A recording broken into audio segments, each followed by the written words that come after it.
Yahobu, Bapak Ibu Pendeta, Sinenge, Majelis dan warga Gereja Amin, ini adalah channel YouTube Sinode Gereja Amin.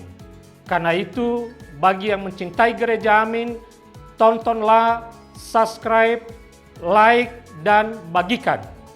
Gereja Amin yang tangguh, mandiri, dan peduli. Tuhan Yesus memberkati.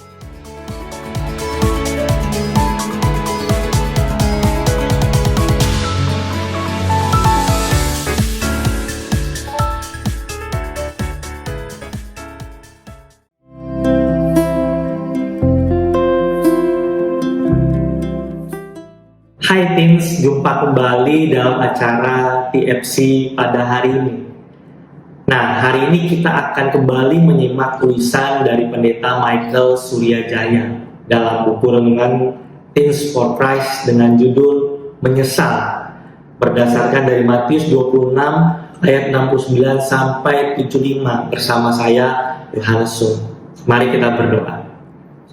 Tuhan, hari ini kami mau kembali datang ke hadapan-Mu ya Tuhan untuk boleh membaca dan merenungkan firman-Mu. Biarlah firman-Mu itu boleh terus menguatkan setiap kami, menolong kami untuk memproses berbagai macam hal dalam hidup kami ya Tuhan. Tolong kami ya Tuhan, berbicaralah kepada kami. Hanya dalam nama-Mu Tuhan Yesus kami berdoa. Amin. Nah teman-teman, yang akan menjadi perenungan kita secara khusus pada hari ini itu dari Matius 26 ayat 75. Saya akan bacakan buat kita semua, Matius 26 ayat 75. Petrus pun teringat akan apa yang dikatakan Yesus kepadanya. Sebelum ayam berkokok, engkau telah menyangkal aku 3 kali. Lalu ia pergi keluar dan menangis dengan sedih. Nah teman-teman, ada ungkapan yang berbunyi, nasi sudah menjadi bubur. Saya rasa ini adalah ungkapan yang sering kita dengar dalam kehidupan kita.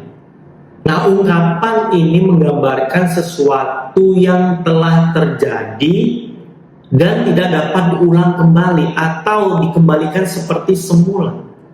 Contohnya, ketika kita akan ulangan, kamu mungkin memilih tidak belajar sehingga akhirnya mendapatkan nilai yang jelek. Kamu jadi menyesal, tetapi nilai jelek itu tidak bisa kamu ubah. Nasi sudah menjadi bubur. Dan hal ini mungkin sering terjadi dalam kehidupan kita dalam bentuk apapun. Perasaan menyesal biasanya baru disadari ketika kamu tidak dapat mengubah apa-apa lagi dan tidak dapat mengulang waktu. Nah, di dalam kisah Alkitab hari ini, kita melihat ada kisah salah satu dari murid Yesus, Petrus, yang menyesal karena menyangkal Tuhan Yesus. Sebelumnya, ketika di dalam perjamuan itu, Petrus menyatakan dirinya sebagai pengikut yang setia. Dia bahkan berjanji untuk setia sampai mati dan menunjukkan dirinya sebagai sosok yang pemberani di antara para murid. Petrus mengikuti rombongan yang menangkap Tuhan Yesus sampai ke hadapan imam besar.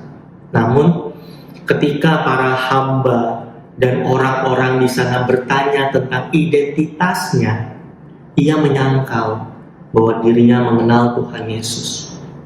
Saat ayam berkokok, Petrus akhirnya tersadar bahwa dirinya sudah menyangkal Tuhan sebanyak 3 kali. Persis seperti yang Tuhan katakan kepada dirinya.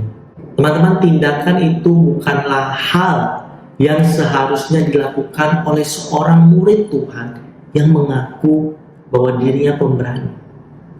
Bagi Petrus, nasi sudah menjadi bubur.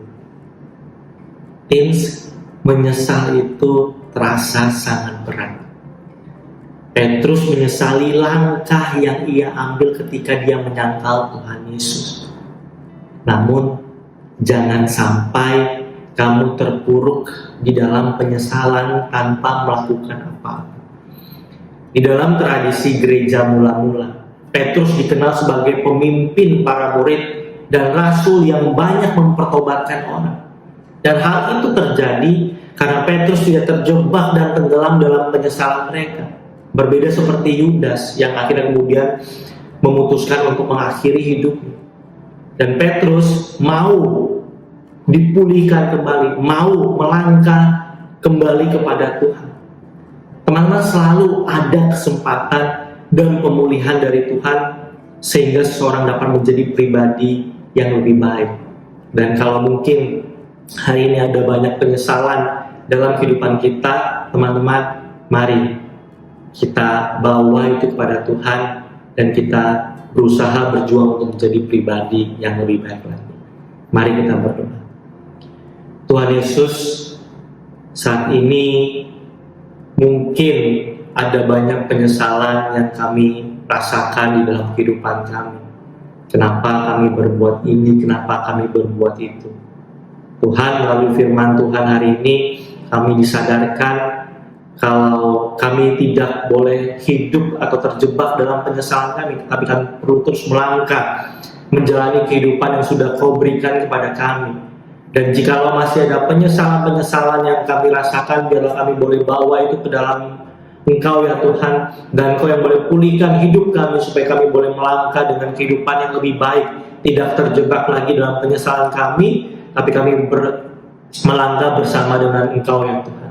Itu yang menjadi kerinduan hati kami. Terima kasih ya Tuhan Yesus, hanya dalam nama-Mu kami berdoa. Amin.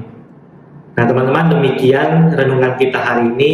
Sekali lagi jangan lupa subscribe, like, dan bagikan kepada teman-teman kalian.